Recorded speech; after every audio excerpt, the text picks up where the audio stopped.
Deus abençoe, pastor. Obrigado, pastor. Obrigado pelo carinho, a forma que eu tenho sido recebido.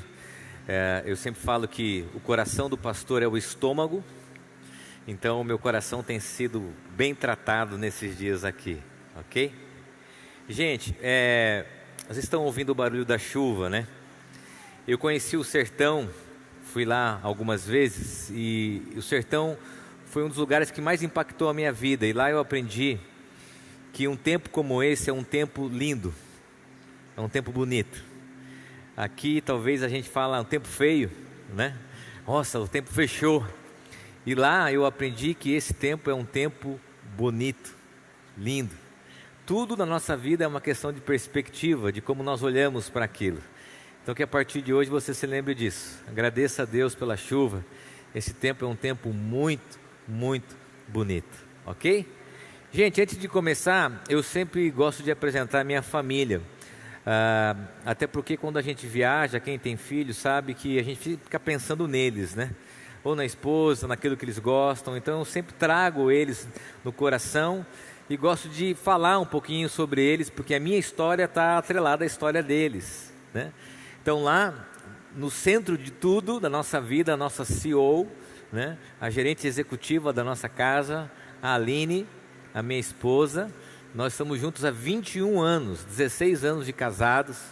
Nós temos 3 filhos, né? Se imagine a responsabilidade e o trabalho para ela ter em casa 4 homens. Não é fácil, é um grande desafio.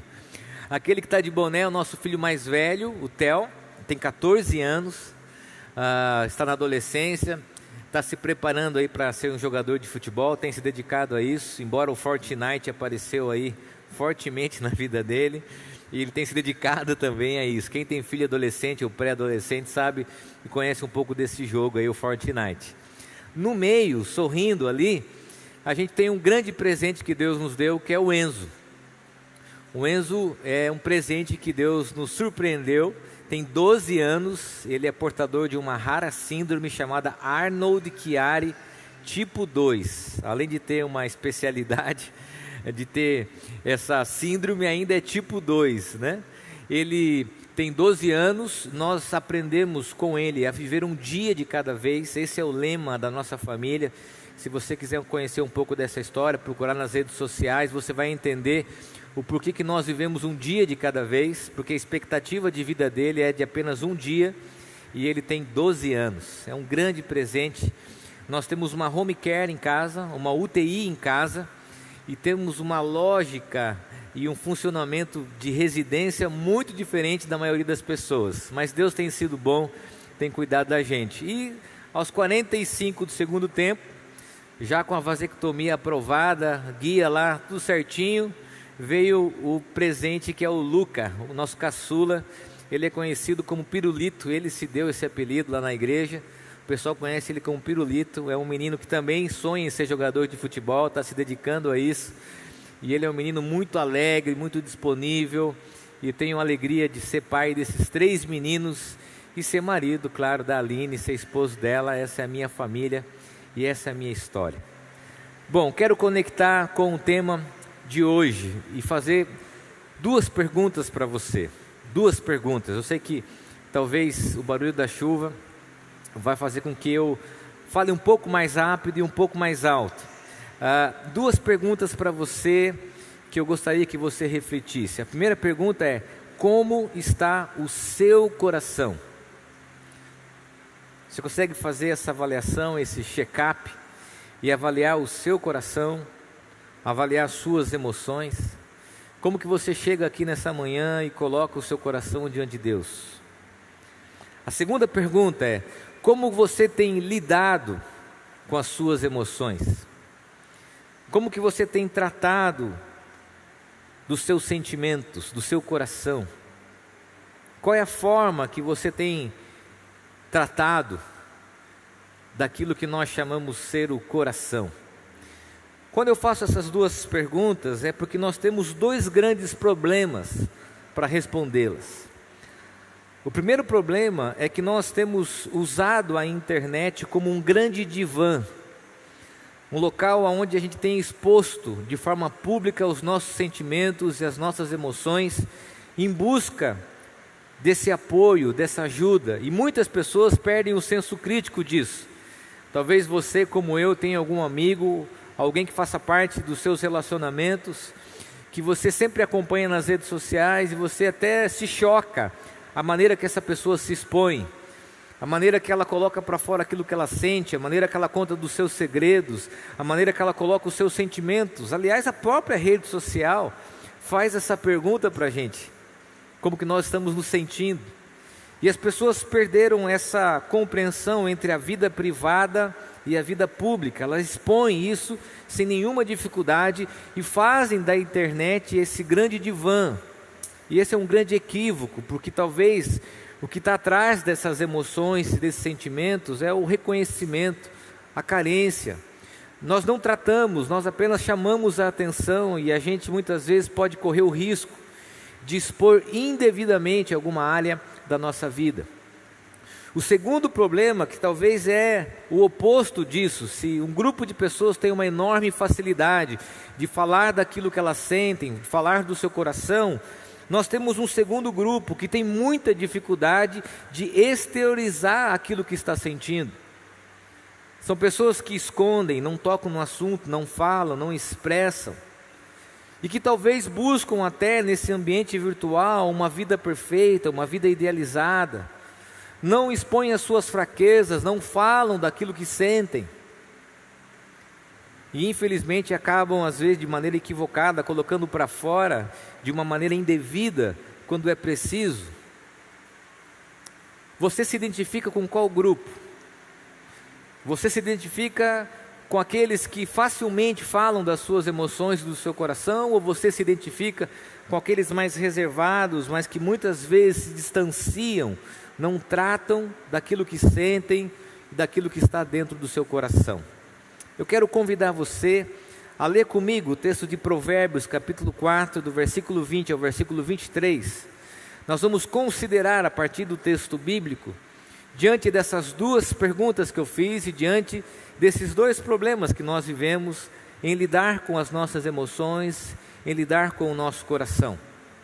Quero ler com você, é um texto conhecido, você pode abrir aí no seu celular, na sua Bíblia, e acompanhar a leitura. O sábio diz o seguinte: meu filho, escute as minhas palavras, preste atenção aos meus ensinamentos, não deixe que eles se afastem dos seus olhos, guarde-os no mais íntimo do seu coração, porque são vida para quem os encontra e saúde para todo o seu corpo. E de tudo o que se deve guardar, guarde bem o seu coração, porque deles procedem as fontes de vida. No livro de Provérbios, nós lemos que o autor propõe uma reflexão como se fosse uma avaliação médica. E ele nos faz essa analogia do coração. É claro que nós sabemos hoje que fisiologicamente o coração não é responsável pelas nossas emoções. Mas biblicamente, essa metáfora ou essa analogia trata do coração como sendo o local dos sentimentos. É o lugar que se expressa, que se manifesta diversas atividades, como os nossos desejos, as nossas afeições, as nossas emoções, as nossas paixões, os nossos objetivos, os nossos pensamentos, as nossas percepções. O coração retrata aquilo que é mais íntimo do coração humano, aquilo que é mais íntimo do ser humano, especialmente na identificação daquilo que nós sentimos em relação a algo. Então, quando a Bíblia fala de coração, ela fala sobre a sede dos nossos sentimentos, sobre o local das nossas emoções. O coração é esse lugar. Agora, é interessante porque o sábio, ele vai usar uma expressão aqui conhecida em hebraico como chamar, traduzida na leitura que nós fizemos no termo guardar. Guarda o seu coração.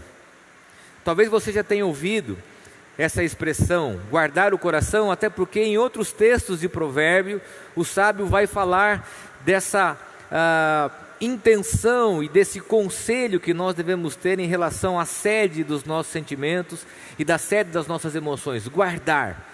Mas o que significa essa expressão em hebraico, chamar? Existem 3 conceitos traduzidos como compreensão desse termo. Eu quero estudar com você nessa manhã o que o sábio quer dizer ao convidar a mim e a você, a nós, a guardarmos o nosso coração. A primeira tradução e o primeiro significado tem a ver em fazer com diligência, avaliar o coração. Chamar é prestar atenção no coração, é avaliar, é discernir o coração diligentemente, constantemente. A segunda compreensão a respeito desse termo chamar em hebraico é a ideia do cuidado, é preciso cuidar. Chamar, guardar, é cuidar do coração. E em terceiro lugar, chamar é proteger o coração. Nesse sentido, então, nós podemos considerar 3 aspectos em relação a guardar o coração. O primeiro deles, fique atento ao seu coração. Preste atenção naquilo que você está sentindo, avalie, tenha diligência, disciplina, preste atenção naquilo que muitas vezes você sente.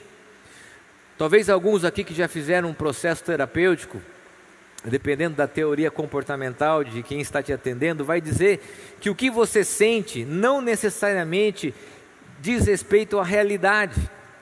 O sentimento é muito mais a reação que eu e você nós temos a algo do que propriamente aquilo que aconteceu. E é muito difícil para nós separarmos o que nós sentimos do fato em si e da realidade em si. Agora, por que é importante a gente avaliar e prestar atenção e ficar atento ao coração? Porque o coração, segundo os textos bíblicos, é enganoso. O coração pode nos enganar. O coração pode criar ciladas e sentimentos e emoções que não dizem respeito à realidade. Por isso, prestar atenção, ter diligência, disciplina, avaliar, é prestar atenção naquilo que o coração pode criar quanto uma armadilha diante da realidade. John Stott diz o seguinte: o coração do problema humano é o problema do coração humano. Seus hábitos, seu comportamento, suas atitudes são reflexo daquilo que está no seu coração. Tome cuidado. Por isso nós podemos mostrar se o nosso coração está saudável ou se está doente. Nós podemos avaliar que nas plataformas digitais, elas acabam amplificando muito do que está dentro do nosso coração. Quando a gente vê, por exemplo, a agressividade, o preconceito, quando a gente vê essa polarização política, né, esse ambiente que a gente vê nas redes sociais, a gente percebe que o dedo digita o que está cheio o coração. E a gente precisa prestar atenção nisso e avaliar constantemente, ao ponto de discernir se aquilo que nós estamos sentindo, se aquilo que nós estamos cultivando no coração, se aquilo que nós estamos desenvolvendo como hábito é saudável a nós. Fique atento ao seu coração. Saiba discernir, avaliar aquilo que você está sentindo. Preste atenção. Na cultura atual é muito comum a gente ouvir o seguinte: olha, siga o seu coração. Não siga o seu coração. Preste atenção, avalie. A Bíblia nos ensina a discernir, guardar, chamar, ter discernimento sobre aquilo que nós estamos sentindo para não sermos enganados por aquilo. A segunda consideração do texto tem a ver com uma das traduções e um dos significados que eu disse do termo chamar. É: cuide do seu coração. Preste atenção. Cuide do seu coração. Da mesma forma que é preciso cuidar da sua vida financeira, da sua vida profissional, da sua vida física, estética, da sua vida social, é preciso também que eu e você cuidemos do nosso coração. Você tem cuidado do seu coração? Chamar é um imperativo para que a gente cuide do coração como uma prioridade na nossa vida. Cuidar das nossas emoções, cuidar daquilo que nós estamos sentindo, e muitas vezes nós não avaliamos isso. Aliás, esses dias de pandemia acabou nos expondo a diversos sentimentos: tédio, cansaço, irritação, angústia, ansiedade, e nós não cuidamos disso. Talvez até as pessoas que estão ao nosso lado estão dizendo: olha, cuide das suas emoções, cuide do seu coração, mas nós não colocamos isso como algo importante, como uma prioridade. E o texto está nos convidando a chamar, a guardar, a cuidar do coração. E uma das formas indevidas que nós temos é que muita gente tem cuidado do seu coração de uma forma equivocada. Tem feito isso de uma maneira que se expõe e não trata daquilo que está no coração. John Piper diz que o velho coração que morreu confiou em si mesmo. O novo coração depende de Cristo todos os dias. Ou seja, é preciso cuidar do coração constantemente. É preciso cuidar, e aqui eu me dirijo, preste bem atenção, àqueles que têm uma facilidade, até como um hábito, de esconder os seus sentimentos. Aqueles que têm como um hábito, e talvez tenham aprendido isso, a não falar das suas emoções, a não expor aquilo que sentem, a não falar, a não tratar, a não expor aquilo que muitas vezes estão levando há anos: ressentimento, amargura, tristeza. E quando fazem isso, fazem da forma equivocada. E quando fazem isso, fazem de uma maneira a agredir os outros com os seus sentimentos, com as suas emoções. Deixa eu dizer algo para você: se você não cuidar do seu coração, você vai desenvolver enfermidades que vão trazer efeitos trágicos nos seus relacionamentos, enfermidades do coração que vão trazer consequências nas suas relações interpessoais, enfermidades que vão trazer consequências na sua relação espiritual. Por isso que tem muita gente dentro da igreja, na caminhada cristã, que nunca experimentou a cura devida, o tratamento de Deus nas suas emoções, porque nunca conseguiu trazer à luz, de forma clara, devida, as suas emoções. Nós homens temos dificuldades de falar isso, pela cultura que a gente vive. E quando fazemos da forma equivocada. Ferimos as pessoas porque nós não tratamos do coração e não cuidamos. E uma das formas que eu acredito de cuidar do coração é pedir ajuda. É dizer: eu preciso de ajuda. Eu preciso de alguém para que me ajude a cuidar do coração. Uma das formas de aliviar o sofrimento é dizer: eu preciso de alguém para cuidar do meu coração. Quando a gente vai no médico, a gente faz aquele check-up, hemograma, né? Precisa fazer isso, eletro, a gente se preocupa e geralmente a gente começa a cuidar da saúde quando algum exame dá alterado. Não é isso? Comigo aconteceu assim. Você começa a se preocupar em função de alguma alteração, você vai começar a dar ênfase e cuidado na sua saúde. Isso também se aplica à nossa vida espiritual, à nossa vida emocional.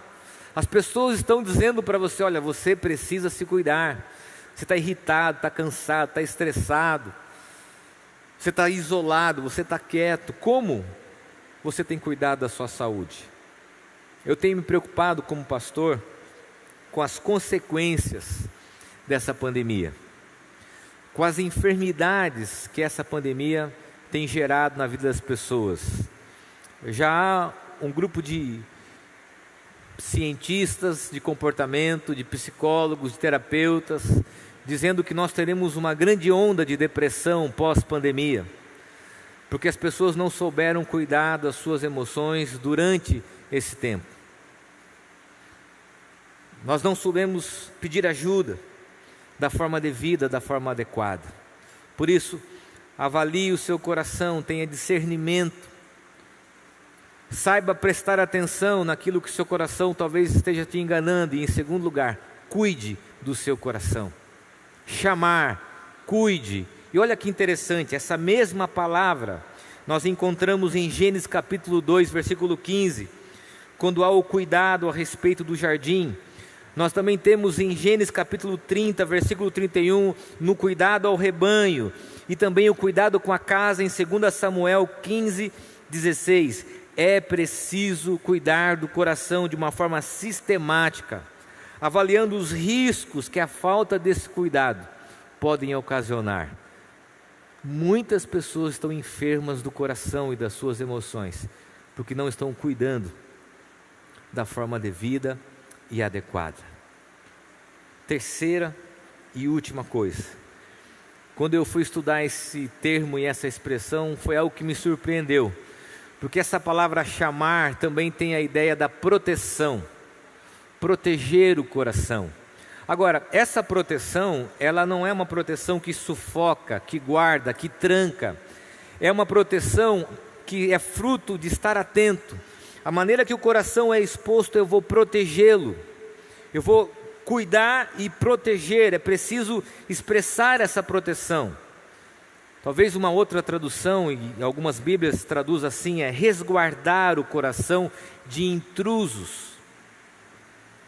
O coração pode ser o centro da nossa identidade, é ali que residem as nossas emoções, os nossos sentimentos, e deve ser protegido das influências externas, da cultura e de todo esse comportamento que acaba invadindo a nossa vida. E aqui eu quero falar com você de coisas que muitas vezes esse ambiente virtual acaba influenciando o nosso coração. Por exemplo, o ideal da vida perfeita. Hoje as pessoas, elas não querem apenas ter uma vida bem-sucedida, elas querem ter uma vida admirada, e para terem uma vida admirada, elas escondem as suas emoções, os sentimentos, do casamento perfeito, da educação dos filhos perfeito, da carreira bem-sucedida, do ministério bem-sucedido, da liderança bem-sucedida. Como é importante se mostrar bem-sucedido, as pessoas não expõem as suas fragilidades. As pessoas têm dificuldade de colocar os seus defeitos, os seus problemas, se sentem inseguras. As amizades são competitivas. Como abrir o coração num ambiente como esse? Qual é a nossa opção? Esconder. A nossa opção é não tratar disso, é não falar disso. Quando a gente olha para o ambiente virtual, a gente não só tem o problema da superexposição, mas nós temos o problema de um ideal de vida que não diz respeito à nossa realidade. Por isso muitos casais estão em crise, por isso muitos ministérios estão em crise, muitas pessoas estão em crise, porque elas não conseguem expor o que de fato sentem e o que de fato estão vivendo nos seus relacionamentos e dentro da sua própria casa. Esse ideal, essa vida perfeita tem gerado pessoas frustradas, decepcionadas consigo mesmo. Quando eu namorava com a Aline, ainda namoro, né? Com menos tempo, quem tem filho sabe disso. A gente tinha alguns conflitos no namoro, comum, ciúmes, né? Geralmente ciúmes dos amigos, né? Como você vai fazer isso, tal? A minha esposa reclamava que eu jogava muito futebol, hoje é ela que me manda jogar futebol, né? Brigas do dia a dia, e a Aline estudava, fazia faculdade, eu também fazia seminário, conflitos, né? Que surgem de um relacionamento real e natural, como qualquer outro. Mas no momento do nosso relacionamento, nós tínhamos uma dificuldade muito grande com essa questão do tempo, a gestão do tempo. E um casal de amigos falou: olha, vai ter uma palestra com uma pessoa bem sucedida, alguém que fala sobre relacionamento, um casal, muito parecido com o que nós temos hoje, os coaches, com todo respeito aqui, eu sei que existem dois tipos, né, de profissionais, como em qualquer outra área, e nós fomos então participar desse evento. Nós chegamos lá com a expectativa de ser o quê? Tratado desse tema. E logo no final teve uma fala específica às mulheres. E a palestrante subiu lá e disse: olha, para ser esposa de pastor bem-sucedida, tem que saber cozinhar, tem que saber passar roupa. O marido não pode subir para pregar com a roupa amassada, tem que orar tantas horas por dia, levantar de madrugada, tem que chegar em casa, estar perfumada, arrumada, esperando o marido. Eu olhava para minha esposa, ela na cadeira e eu não consigo fazer isso. Esposa de pastor não pode ter ciúme, esposa de pastor... E começou a colocar itens de perfeição. E de repente pensei, puxa, vou perder minha namorada aqui, né? E aquilo foi se desenvolvendo e colocou um padrão de um ideal muito distante. Nós saímos daquela palestra, entramos no carro, a primeira fala da minha esposa foi assim, eu não consigo ser isso. Para ser uma esposa de pastor dessa forma, eu já estou dizendo para você, eu vou naufragar, porque eu não consigo ser isso, esse modelo. E o que era para ser restaurador para nós, criou uma alta expectativa, e altas expectativas criam pessoas frustradas, decepcionadas, que se sentem culpadas, com vergonha de não atingirem esse ideal. Alguns anos se passaram, e nós estamos tratando disso, né? No namoro, no relacionamento, nos primeiros anos do ministério, e como qualquer outro casal, a gente vai amadurecendo, vai aprendendo, vai se ajustando. Nós fomos até uma pizzaria, num restaurante com um casal de amigos pastores, estávamos lá comendo uma pizza, e de repente entra aquele casal de palestrantes famosos na pizzaria. Nós estávamos na mesa, o outro casal, olha, nós participamos de uma palestra com esse casal. Ah, é? E qual que foi a reação de vocês? Ah, foi muito frustrante. E logo a mulher começou a falar, olha, eu não consigo ser essa perfeição. Não conseguia ser, e saímos de lá frustrados, brigamos, eles disseram. Quando saímos de lá, nós também brigamos. E logo a gente mudou de assunto, quando de repente tinha um guichô de doces do lado. Aquela palestrante levantou para pegar um doce. E quando ela se dirigiu até pegar um doce, ela cortou um pedaço de pudim, colocou o pudim no prato, o pudim deu uma sambada no prato, caiu no chão. Quando caiu no chão, ela olhou para a esquerda, ela olhou para a direita e deu um totozinho, um chute no pudim para baixo do guichô. Sabe qual foi a reação da minha esposa? Yes! A outra esposa do pastor, yes, parecia um gol. Alegria, ela é imperfeita como nós. Ela é imperfeita como nós. Foi uma alegria saber que aquela mulher que estabeleceu o ideal de perfeição era uma pessoa comum. E nós temos uma enorme dificuldade de expor aquilo que nós somos de uma forma verdadeira, porque o Evangelho nos convida a vivermos na verdade. Talvez muitas pessoas não expõem aquilo que está no coração, porque tem medo de dizer que o casamento está em crise, de dizer que tem dificuldade para educar o filho, de dizer que está sentindo ansiedade, ou que está deprimido porque é crente cristão e alguém pode julgar a sua fé. E essa não é a forma de vida, você precisa proteger o coração. E uma das maneiras de proteger o coração é tratá-lo com verdade. Agora, há um outro grupo que se expõe de forma indevida. Aquele que você pergunta tudo bem, na verdade você deveria perguntar onde dói. Porque a pessoa começa a falar de tudo, expõe, vai nas redes sociais e fala e fala. E quando você faz isso, preste bem atenção. Você dá legitimidade para que as pessoas entrem na sua vida, para que as pessoas falem de você e mais, acessem a sua intimidade, a sua vida privada. E isso é um grande risco. Você pode ser julgado, você pode ser estigmatizado, e a forma indevida de tratar das suas emoções em público não é a maneira de proteger o seu coração. Nós não podemos nem esconder e nem muito menos expor da forma indevida as nossas emoções. O coração não serve para ser tratado de forma escondida, como se colocássemos a sujeira debaixo de um tapete, mas também não deve ser tratado de uma forma pública e expor as nossas emoções, para que muita gente possa nos julgar e interferir na nossa vida de uma forma incorreta muitas vezes. Eu fico assustado quando eu vejo pessoas fazendo da internet um divã. A primeira reação que eu tenho é orar para que essa pessoa encontre a ajuda correta, a informação correta e a maneira correta das pessoas que estão à sua volta para que possam ajudá-la. Paul Tripp diz o seguinte: o que governa o seu coração moldará suas palavras, comportamentos e atitudes. Eu falei na pregação aqui do culto das 8h30, quero dar uma dica aqui para líderes e pastores e pastoras, missionários e missionárias, Esse livro é um livro que chama Vocação Perigosa. E ele conta o seu testemunho de como ele lidava com a sua raiva. Às vezes, nas relações da igreja, ele era uma pessoa pacienciosa, calma, tranquila. Mas em casa, ele descontava a raiva na esposa, nos filhos. E ele escreve esse livro para dizer como Deus tratou do seu coração, como Deus tratou da sua vida.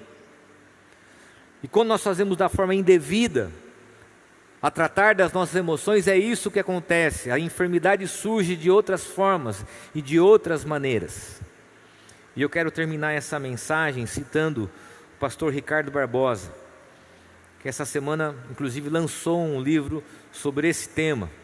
Um amigo querido, diz assim: a maturidade cristã requer uma mente transformada, que se expressa em emoções e sentimentos redimidos.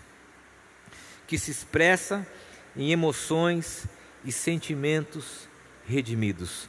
Só Deus pode curar aquilo que você está sentindo. O ressentimento, a sua amargura, o seu tédio, a sua solidão, a sua ansiedade, a sua mágoa, tudo aquilo que aflige como enfermidade o seu coração, tudo aquilo que de alguma maneira tem trazido doenças emocionais, espirituais, que tem impactado a sua casa, os seus relacionamentos, e talvez você tenha entrado aqui nessa noite com esse coração ferido, machucado, com esse coração exposto, ou com esse coração trancado.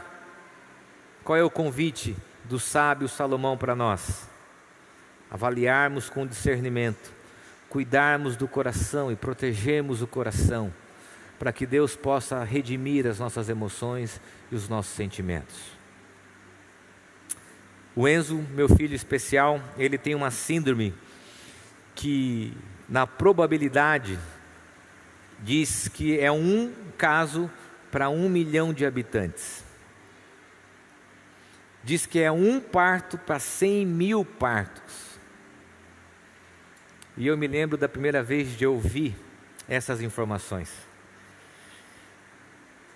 A fase mais difícil de lidar com um filho especial é o diagnóstico. Quando os seus sonhos ruem, desfalecem, quando você se preocupa com o que os outros vão achar, você não tem essa expectativa, você não planeja isso. E quando você sabe que aquilo que você desejou, aquilo que você esperou, não vai vir como você pensava que viria.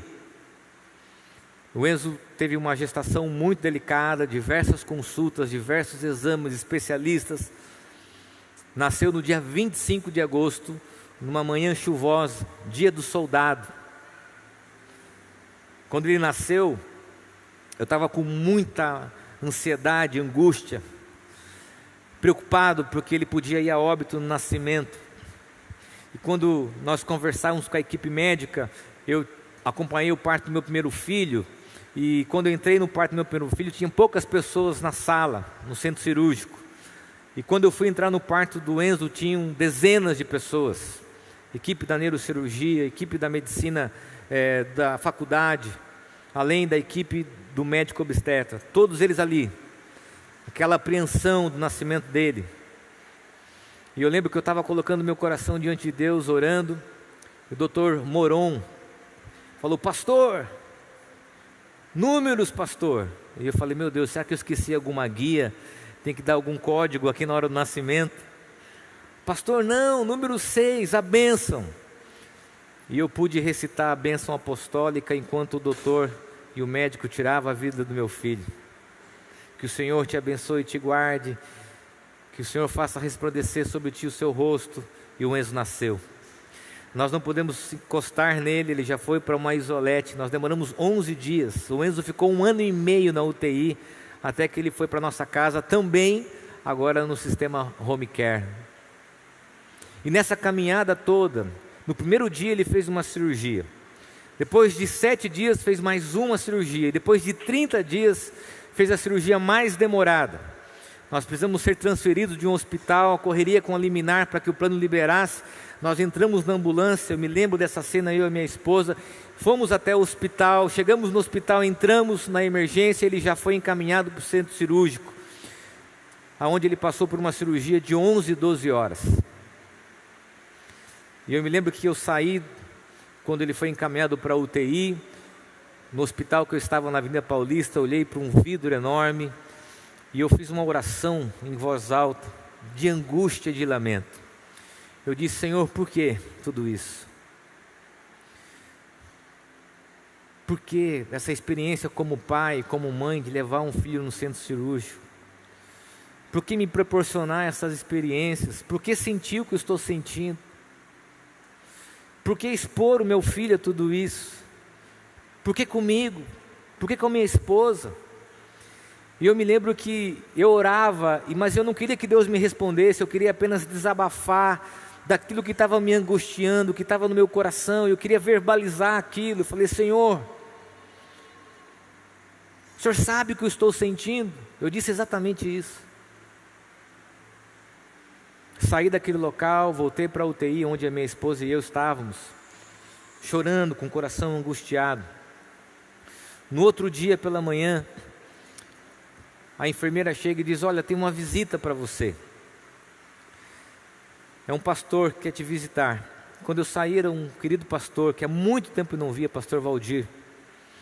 Ele disse: Caio, eu sei que vocês não estão recebendo visitas, nós estamos acompanhando pelas redes sociais, mas eu estava aqui no metrô perto e Deus me mandou vir aqui. Ele é um pastor presbiteriano, tradicional. Disse: não sei de que forma, eu vim aqui para dizer que Deus trouxe uma palavra no meu coração, que é o seguinte: Ele é um homem de dores, e que sabe o que é padecer, e que nenhum sentimento que vocês estão sentindo e experimentando é indiferente ao coração de Deus. E que toda dor, que toda angústia, Ele sabe, porque Ele entregou o seu Filho ao sofrimento. E nenhuma experiência que vocês estão vivendo nesses dias é indiferente ao coração de Deus, porque Ele sabe. Eu me lembro de abraçá-lo. Ele é um pastor bem pequenininho. Nós choramos durante alguns minutos. E eu me lembrei da expressão do salmista, que diz que Deus guarda as nossas lágrimas num odre, porque Ele sabe exatamente cada história de cada lágrima, porque Ele não é indiferente ao nosso coração, Ele não é indiferente às nossas emoções, Ele não é indiferente a nenhum sentimento, a nenhuma experiência que nós podemos ter no nosso coração. E nessa manhã Ele diz a você, Ele diz a mim, que Ele sabe o que você está sentindo. Ele sabe das enfermidades do seu coração, das dores do seu coração, das angústias. E Ele quer trazer saúde para as nossas emoções, virtude, trazendo ressignificado, cura, trazendo restauração, redenção sobre o que nós precisamos. E como é bom saber que nada do que nós sentimos é indiferente ao coração do Pai. Só existe uma coisa que Deus não sabe: pecado. Ele sabe da dor, da angústia, do medo, do sofrimento, das dores que qualquer ser humano, como eu e você, nós somos expostos. Depois desse dia, eu levei o meu filho, às vezes até eu perco a conta, mas 11 vezes no centro cirúrgico. Pegaram meu filho no colo, e eu tenho esse hábito até hoje, de acompanhá-lo. Troca a traqueostomia, coloca gastro, faz cirurgia disso, daquilo. Ele tem que fazer diversos procedimentos. E pegar o Enzo no colo e ir até a equipe médica e deixar o seu filho. E todas as vezes que eu faço isso, sabe o que eu me lembro? Que Deus fez o que eu fiz. E que Ele sabe a dor, a angústia de um pai e de uma mãe, de expor o seu filho a tudo isso. Nada do que você sente é indiferente ao coração de Deus. Eu quero convidar você a colocar o seu coração diante de Deus, as suas emoções, e ouvirmos o conselho do sábio: chamar, guarde o seu coração. Preste atenção nas suas emoções, avalie, cuide, proteja, e deixe que Deus restaure, deixe que Deus trate daquilo que precisa ser tratado. Traga luz sobre o problema, não encubra, não minta, não viva de aparência, não faça uma falsa exposição, não busque ajuda no público, mas em Deus, para que o Espírito Santo de Deus trate daquilo que está no seu coração. Talvez tem pessoas aqui que estão há anos na igreja, mas que ainda carregam ressentimentos, mágoas, tristeza, ódio, raiva, que precisam de cura no seu coração. Talvez homens que tenham uma enorme dificuldade de falar das suas emoções, dos seus sentimentos. Deus está dizendo que quer tratar e curar do seu coração e das suas emoções. Feche teus olhos, coloque o seu coração diante de Deus, exponha as suas emoções a Ele e diga: Senhor, cura o meu coração, cura os meus medos, cura a minha ansiedade, a minha angústia. Você que entrou com o coração apertado, que Deus traga cura sobre você, que Deus trate das suas emoções, que você peça ajuda, que você cuide das suas emoções e que você não exponha de forma indevida a sua vida nas redes sociais, mas que o Espírito Santo de Deus venha sobre você nessa manhã, curando, restaurando, ressignificando as suas emoções. Ele sabe. Eu não sei o que você está sentindo, mas Ele sabe. E Ele sabe o significado, a história de cada lágrima. Ele sabe do que você sente, do que você tem cultivado no seu coração, e Ele quer tratar de tudo isso. Coloque seu coração diante de Deus. Senhor, eu estou aqui, ó Pai, com os meus irmãos e irmãs, homens e mulheres como eu, que sentem medo, angústia, ansiedade, que alimentam ressentimentos, rancor, mágoas, pessoas que estão vivendo conflitos nos seus relacionamentos, frieza, apatia, pessoas que não estão sabendo lidar com as suas emoções, com seus sentimentos. Ó Deus, eu estou junto com eles pedindo que a Tua graça e o Teu Espírito restaure, traga cura, ressignifique os nossos corações e as nossas emoções. Ó Deus, eu oro por casais que entraram aqui com o coração frio, apático, por pessoas que perderam o desejo, a paixão de buscarem o Senhor, por pais e mães que estão preocupados com seus filhos, por mulheres que há anos carregam, ó Deus, mágoas, ressentimentos, tristezas no seu coração, por homens que carregam há anos culpa, vergonha, e que precisam, ó Deus, nessa manhã do Teu Santo Espírito, trazendo cura sobre eles. Ó Pai, é o que eu oro, não em meu nome, mas no nome de Jesus. Amém, amém, amém. Que Deus traga virtude, que Deus traga saúde sobre as suas emoções. Amém?